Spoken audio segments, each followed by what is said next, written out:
All right, are you doing the talking or am I? Our first date was February 26th of 2010. We went to a restaurant called Jonathan's. No, BJ's. Oh.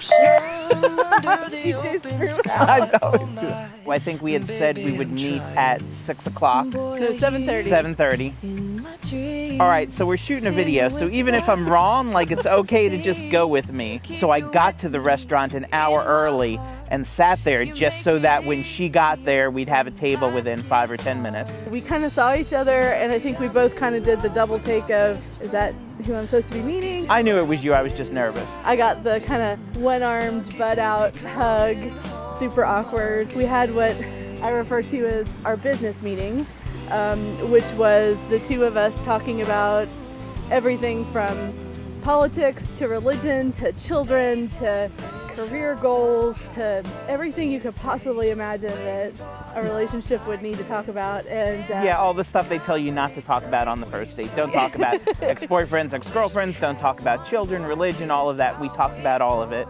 We stayed there for 4.5 hours, and finally they came over and said, listen, the restaurant's closing. And you got to go home. You guys to go home. I think we hugged. And, yes. And got in the car and drove You home. checked out what kind of car I had when we were out in the parking lot? Yes, I had to make sure that he was a Honda man. See, I knew after the first date, and she still doesn't believe this, but driving home, I normally, whenever I'd go on a date, I'd figure out why, like, this girl wasn't perfect.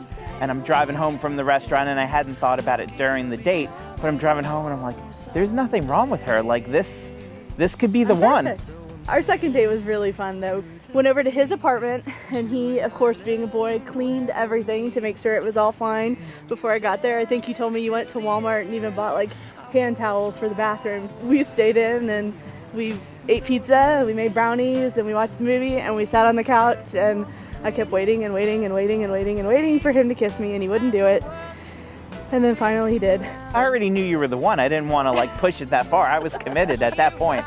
At that point, I knew we'd be in front of the Parthenon, like, shooting our wedding video movies. There you go. We went down one day, looked at the ring. She cried. It was so beautiful. The lady asked me, do you want to keep it or we'll have to send it back? And I like, no, let's send it back. I'm not ready yet. And my heart broke a little bit. So we went on this cruise, and it was around December 1st, because that's when we got engaged. Like, our bags aren't even to the room yet. And I said, look, let's not have a great time and then ruin it because we didn't get engaged. I don't have a ring. It's not going to happen. Let's just have a stress-free cruise. I didn't know, of course, that there's this ring stashed in our safe. And the one day we kept throwing things in the safe, and finally I just couldn't find anything I needed. And so I started taking everything out of the safe and was going to rearrange the safe.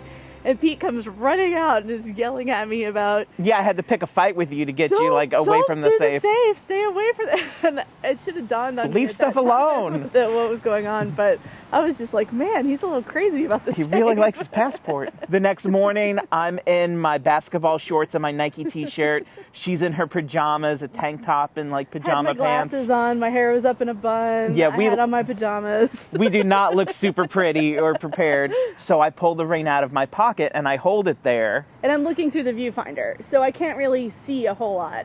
And he keeps moving his head, and so I keep moving the camera to go with him. And finally, I'm like, "Will you stop moving?" And I pull the and camera my moving down. is waving the ring, like, all right, this was supposed to be the moment where you take the picture and it's cute. You can't see the ring. It's cold. It's 5:30 in the morning. Here's the ring. So she finally puts it down. It's like, stop moving, fool. And so then I'm standing in front of her. I get closer. I have the ring, and I get down on one knee and propose. I'm still not sure that you said yes. He said, Megan, I love you. Will you marry me? And then I have no idea what I said other than say, are you kidding, twice. And so we were looking, and December 1st of 2012 happened to be a Saturday. And so we were like, oh, that would be so cool. It's the same day that we got engaged and everything. The only concern was that it was going to be the SEC championship game, and we were concerned that that might be a problem, but... Luckily, Florida didn't make it, so... Yeah, Florida wasn't in it this year, so it was okay. So we got married at Scarrett Bennett Center, Whiteman Chapel. The wedding was awesome. I mean, it was so beautiful. It was so much fun. I think it was, after 2 years of stressing and planning and fighting and everything else, I think it came out exactly what we wanted. The limo ride around the block after the ceremony with just Pete and I was really awesome because he was just so sweet and excited, and it just made me really excited and happy. Going around after and taking pictures, and just when it was just you and I on the limo ride over, and then when we got to the reception venue a little bit early and had just some private time. Yeah. That was the best part. And then after the wedding, we went to St. Lucia to the Jalousie Plantation and Sugar Beach, and it was awesome. Yeah, it Just was the amazing. most amazing place I've ever been in my life, and we had an awesome time. So we had a great time. Now we're here. Love you. I love you too.